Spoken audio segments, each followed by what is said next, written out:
Bonjour tout le monde, j'espère que vous allez bien et que tout se passe bien pour vous. Et bienvenue dans notre chaîne qui s'appelle Auto-Formation. Dans cette vidéo, je vais vous expliquer une leçon qui est très importante, une leçon destinée pour les élèves de la première année de collège. Alors, on a dit que c'est une leçon dans l'activité de langue et de grammaire destinée pour les élèves de la première année du collège. Bon, cette leçon, il est dans l'activité de langue et de grammaire. Le titre, c'est la synonymie et l'antonymie. Alors les amis, est-ce que vous avez déjà appris cette leçon? Est-ce que vous connaissez déjà la synonymie? Est-ce que vous connaissez déjà l'antonymie? Qu'est-ce que ça veut dire l'antonymie? Qu'est-ce que ça veut dire la synonymie, le synonyme, l'antonyme, etc. C'est ça ce qu'on va voir par la suite, Inch'Allah. Alors, prenons d'abord ce support. Alors, on a ce support, elle contient deux textes, n'est-ce pas? Le texte A et le texte B. Très bien. Alors, le texte A, elle contient combien de phrases? Elle contient deux phrases. Deux phrases. Très bien. Et le deuxième texte, B, il contient aussi deux phrases. Très bien. La première phrase, le chemin est tracé mais il est difficile. La deuxième phrase, n'empruntez pas cette voie, elle est dangereuse. B, la première phrase, selon que vous serez puissant ou misérable. La deuxième phrase, les jugements de cours vous rendront blanc ou noir. Et bien sûr, l'auteur de ce texte, c'est Jean de La Fontaine. Bon. Voilà le texte A. Il contient, on a dit, deux phrases. La première phrase, le chemin est tracé mais il est difficile. La deuxième phrase, n'empruntez pas cette voie, il est dangereuse. Dans ces deux phrases, on a quatre mots qui sont écrits en deux couleurs différentes, n'est-ce pas? La couleur rouge et la couleur verte. Alors, quelle est la classe grammaticale de ces quatre mots? Chemin, voie. Quelle est la classe grammaticale de ces mots? Et quelle est la classe grammaticale aussi de ces autres mots qui sont écrits d'une couleur verte? Alors, la classe grammaticale de ces deux mots, de ces quatre mots. Alors, les deux mots qui sont écrits en couleur rouge, c'est-à-dire le chemin et la voie, ce sont des noms. C'est-à-dire la classe grammaticale de ces mots, ce sont des noms. Très bien. Et les deux autres mots qui sont écrits en vert, ce sont des adjectifs. Très bien. Donc maintenant, voilà le rapport entre les deux mots. Les deux mots, chemin et voie. Quel est le rapport entre ces deux mots? C'est le rapport de la synonymie. Très bien. C'est-à-dire, chemin et voie, ce sont des synonymes. Autrement dit, ils ont un sens équivalent. Ces deux mots, ils ont un sens équivalent ou ils ont un sens voisin. Comme ça, on dit, ce sont des synonymes. C'est-à-dire, dans cette phrase, le chemin, c'est le synonyme de la voie. Passons maintenant au deuxième texte, le texte B. Comme on a dit déjà, que ce texte contient deux phrases. La première phrase, selon que vous serez puissant ou misérable. La deuxième phrase, les jugements de cours vous rendront blanc ou noir.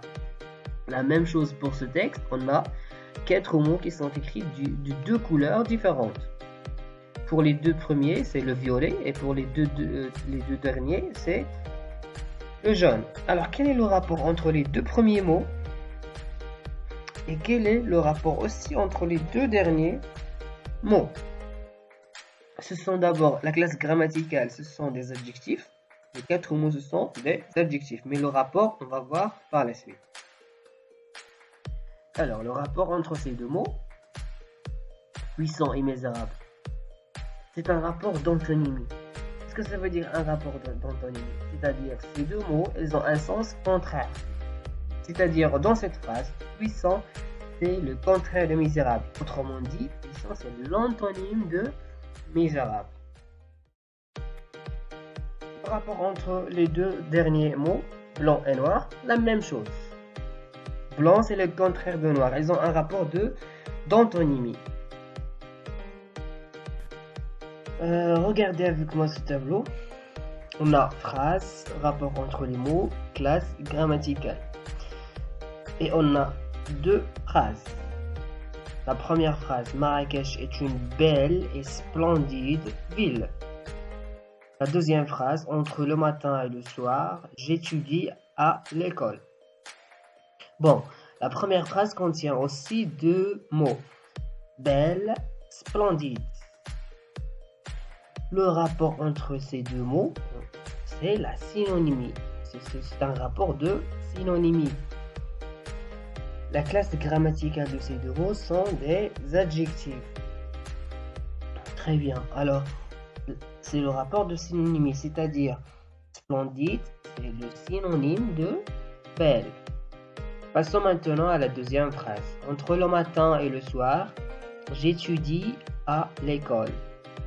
Les deux mots, c'est le matin et le soir. Le rapport entre ces deux mots, c'est l'antonymie, un rapport d'antonymie. On peut dire c'est le matin, c'est l'antonyme de le soir. Ou bien, le matin, c'est le contraire de le soir. Pour la classe grammaticale, ces deux mots, ce sont des noms. Ce qu'on peut retenir de cette leçon, c'est que les synonymes sont des mots de sens équivalent ou voisins. Ils appartiennent à la même classe grammaticale. Par exemple, ici, la voiture, c'est le synonyme de l'automobile. Ces deux mots appartiennent à la même classe grammaticale, c'est-à-dire la voiture, c'est un nom. L'automobile aussi, c'est un nom. Les antonymes sont des mots de sens contraire. Ils appartiennent à la même classe grammaticale aussi. Exemple, jeune, c'est le contraire de vieux. Jeune. Elle appartient à la même classe grammaticale. Jeune, c'est un adjectif. Vieux aussi, c'est un adjectif. Voilà un exercice pour vous entraîner un peu. Il est un peu simple. La première question, on a un synonyme à chacun des termes suivants. On a deux tirets. Le premier tiret, une bicyclette, un livre, la joie, une image. Quelle est la catégorie grammaticale de ces quatre mots? Est-ce que c'est le verbe? Est-ce que ce sont des verbes? Est-ce que ce sont des adjectifs? Est-ce que ce sont des noms? Quelle est la catégorie grammaticale de ces quatre mots? Une bicyclette, un livre, la joie, une image. Ils sont des noms. Ils sont des noms. Alors, maintenant, donne un synonyme à chacun des termes suivants. Une bicyclette, quel est le synonyme? Quel est le synonyme de bicyclette? Le synonyme de bicyclette, c'est le vélo. Très bien. Et quel est le synonyme de livre? De la joie, d'une image? C'est à vous de chercher, ce n'est pas moi. Maintenant, le deuxième tiré, partir, utiliser, effacer, parler. Ce sont des... Quelle est la catégorie grammaticale? Est-ce qu'ils sont des noms comme les premiers? Non, ce sont des verbes. Partir, c'est un verbe. Utiliser, c'est un verbe. Effacer, parler aussi, ce sont des verbes. Maintenant, quel est le synonyme de ces quatre verbes? Partir. Quel est le synonyme de partir? Partir, le synonyme de partir, c'est le verbe aller. C'est le verbe aller. Partir, c'est le synonyme de aller. Alors maintenant, quel est le synonyme de utiliser, d'effacer et de parler? C'est à vous de chercher. La deuxième question, trouve un antonyme à chacun des termes suivants. Le début, le matin, la nuit, blanc. Le début, quel est l'antonyme de début? C'est la fin. Le début, c'est l'antonyme de la fin. Et c'est à vous de chercher aussi l'antonyme du mot le matin, la nuit et blanc. Maintenant, le deuxième tiret, entrer, acheter, descendre, écrire. Entrer. Quel est le contraire? Quel est l'antonyme d'entrer? C'est sortir. Entrer, sortir. Et à vous de chercher, c'est à vous de chercher les autres antonymes des autres mots. À la fin, je vous dis de vous abonner à notre chaîne Auto-Formation. Comme ça, vous allez nous encourager à vous faire d'autres vidéos, d'autres leçons. Cliquez un j'aime si vous avez apprécié, si vous avez aimé notre vidéo. Merci de votre attention et au revoir. À la prochaine vidéo, Inch'Allah.